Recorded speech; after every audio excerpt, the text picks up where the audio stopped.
Praise the Lord. பிரியமானவர்களே, உங்கள் யாவருக்கும் இயேசுவின் நாமத்தில் அன்பின் வாழ்த்துக்கள். இன்றைக்கு ஆண்டவர் உங்களோடு கூட பேசுகிற வார்த்தை எரேமியா 31:4. மறுபடியும் உன்னை கட்டுவிப்பேன், நீ கட்டப்படுவாய். நீ கட்டப்படுவாய் என்று சொல்லும் பொழுது உங்கள் வாழ்க்கை இடிந்து போயிருக்கலாம், உங்கள் குடும்பம் இடிக்கப்பட்ட நிலைமையில் இருக்கலாம், பிள்ளைகளுடைய வாழ்க்கை, உங்களுடைய ஊழியத்தில் இடிக்கப்பட்ட நிலை காணப்படலாம், உங்கள் பொருளாதாரம், வேலை, வருமானம் ஒரு இடிக்கப்பட்ட நிலைமையில் இருக்கிறதா? ஆண்டவர் இன்றைக்கு வாக்கு பண்ணுகிறார், உங்களை மீண்டும் கட்டுவிப்பேன் என்பதாக. நீங்கள் மீண்டும் கட்டப்படுவீர்கள், நீங்கள் மீண்டும் எழும்புவீர்கள், உங்கள் ஆசீர்வாதம் மீண்டும் துளிர்க்கும், உங்களுடைய இடிக்கப்பட்ட நிலை மீண்டும் மாறும். ஆண்டவர் இந்த வாக்குத்தத்தத்தின் வண்ணமாக உங்கள் வாழ்க்கையில, குடும்பத்துல, ஊழியத்துல, பொருளாதாரத்துல மீண்டும் உங்களை கட்டி எழுப்பி ஆசீர்வதித்து மகிமைப்படுத்துவார். விசுவாசிக்கிறீங்களா?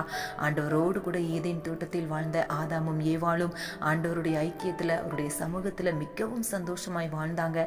எதிர்காலத்தை குறித்த பயம் இல்லை, அவங்களுடைய மரணத்தை குறித்தோ, அவங்க சரீரத்தை குறித்தோ, அவங்களுடைய வாழ்வாதாரத்தை குறித்தோ, எதை குறித்தும் கவலை இல்லாமல் மகிழ்ச்சியாய் வாழ்ந்தாங்க. ஆனா சாத்தான் உள்ள புகுந்து பாவம் செய்யும்படியான காரியங்களை தூண்டி அவர்களை தேவனுடைய அன்பையும் சமூகத்தை விட்டும் பிரித்ததுனால அவங்களுடைய வாழ்க்கையை சாபமாய் மாறிவிட்டது. அவங்க பாவம் செய்கிறவர்களாய் மாறிட்டாங்க.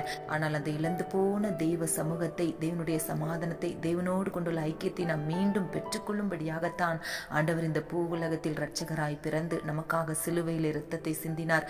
அவர் சிந்தின இரத்தத்தினால மீண்டும் சமாதானம் உண்டாகும். அவர் சிந்தின இரத்தத்தினால கிறிஸ்துவுக்கு சமீபமாய் வந்து இழந்து போன தேவ பிரசன்னத்தையும் ஐக்கியத்தையும் அன்பையும் நாம் திரும்ப பெற்றுக்கொள்ளும்படியாக ஆண்டவர் நமக்காய் ஜீவனை கொடுத்திருக்கிறார். இன்றைக்கு நீங்க விசுவாசிக்கணும், ஆண்டவர் என் வாழ்க்கையை மீண்டும் கட்டுவார், என் குடும்ப வாழ்க்கையை கட்டுவார், என் பிள்ளைகளுடைய வாழ்க்கையை கட்டுவார், என் வாழ்வாதாரத்தை மீண்டும் துளிர்க்க பண்ணி ஆசீர்வதிப்பார்.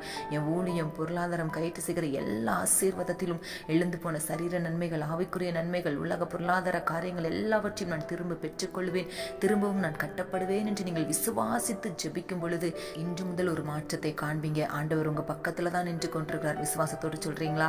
இசப்பா, நான் விசுவாசத்தோடு உடைய வாக்குத்தத்தத்தின் வண்ணமாக நான் மீண்டும் கட்டப்படுவேன், எழுந்து போன என்னுடைய சமாதானத்தை நான் திரும்பவும் பெற்றுக்கொள்வேன், என் வாழ்க்கை, என் குடும்பம், என் பிள்ளைகள், என் பொருளாதாரம், கைட்டு செய்கிற எல்லா காரியத்திலும் மீண்டும் நான் ஆசீர்வாதத்தை பார்ப்பேன் என்று விசுவாசத்தோடு உம்மை துதிக்கிறேன். உடைய வாக்குத்தத்தத்தின் வண்ணமாக, நீங்க சொன்ன வண்ணமாக என்னையும் என் குடும்பத்தையும் எல்லாவற்றையும் நீங்க மீண்டும் கட்டி எழுப்பி ஆசீர்வதிக்க போகிற கிருபைக்காய் ஸ்தோத்திரம். இயேசுவின் நாமத்தில் ஜெபிக்கிறோம் பிதாவே, ஆமென்.